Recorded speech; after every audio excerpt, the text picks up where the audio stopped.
Chennai government ஹாஸ்பிட்டலில் பாம்பன் சுவாமிகளோட படம் இருக்குது. ஹாஸ்பிட்டல் எதுக்கு ஆன்மீகவாதியோட படம்? 1923 பாம்பன் சுவாமிகள் நடந்து வரும்போது அவர் காலில் ஒரு வண்டி ஏறி அவரோட கால் எலும்பு முறிஞ்சிடுச்சு. உடனே அவரை சென்னை ராஜீவ்காந்தி ஹாஸ்பிட்டலுக்கு கொண்டு போனாங்க. அப்போ பாம்பன் சுவாமிக்கு 73 வயசு. இவ்வளோ வயசில் எலும்பு முறிவு சரியாகிறதெல்லாம் சுலபம் இல்லை. அங்கே இருக்கிற பிரிட்டிஷ் டாக்டர்ஸ் இவரோட நிலையை பார்த்துட்டு சர்ஜரி பண்ணாதான் குணமாகும்னு சொல்லிட்டாங்க. பாம்பன் சுவாமிகள் முருக பக்தர். முருகன் மேலே உள்ள பக்தியில் சண்முக கவசம் இயற்றியவர். அந்த சண்முக கவசத்தை தொடர்ந்து பாடிட்டே இருந்தார். சரியா 10வது நாள் அவர் தங்கியிருந்த வார்டுக்கு 2 மைல் வந்தது. கூடவே நம் தலைவனும் வந்தார்.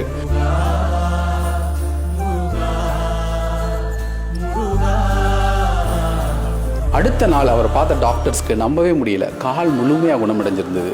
எக்ஸ்ரே கூட எடுத்து பார்த்தாங்க, எந்த காயமும் இல்லை. இந்த அதிசயத்தை குறிக்கிற விதமாக இன்றைக்கும் ராஜீவ்காந்தி ஹாஸ்பிட்டலில் பாம்பன் சுவாமிகள் தங்கியிருந்த வார்டில் அவரோட திருவுருவப் படமும் வரலாறும் எழுதி வச்சுருக்காங்க.